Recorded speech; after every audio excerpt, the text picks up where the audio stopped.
ایک رمضان بھی ایسا نہیں آیا کہ 20 سے کم ہوئی ہو. اب جا کے حکومت سعودیہ نے اس کو چینج کر دیا اور اب 20 کے بجائے کتنی ہو رہی ہیں؟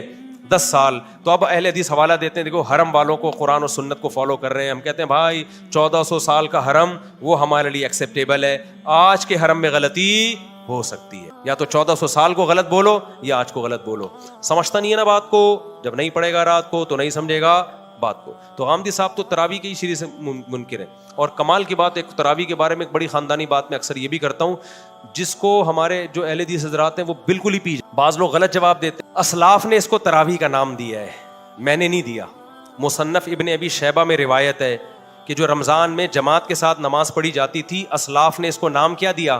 تراویح. تبھی تمام محدثین تراویح کا باب قائم کرتے ہیں, قیام اللیل میں بھی لاتے ہیں, تراویح میں بھی لاتے ہیں الگ سے. کیوں نام دیا؟ یہ بھی حدیثوں میں ہمیں ملتا ہے, مصنف ابن ابی شیبہ, مصنف عبدالرزاق میں, کہ وہ 4 رکعتوں کے بعد تھوڑا آرام کیا کرتے تھے, اسٹے کرتے تھے. علماء دیوبند یا بریلوی نہیں, یہ کون تھے؟ اسلاف. جو اہل حدیث اپنے آپ کو سلفی کہتے ہیں نا, تو اسلاف 4 رکعتوں کے بعد کیا کرتے تھے؟ تھوڑا ریسٹ, پھر 4 رکعتیں. تو 4 رکعتوں کو ترویحہ کہا گیا. کہ کیا کہا گیا؟ ترویحہ.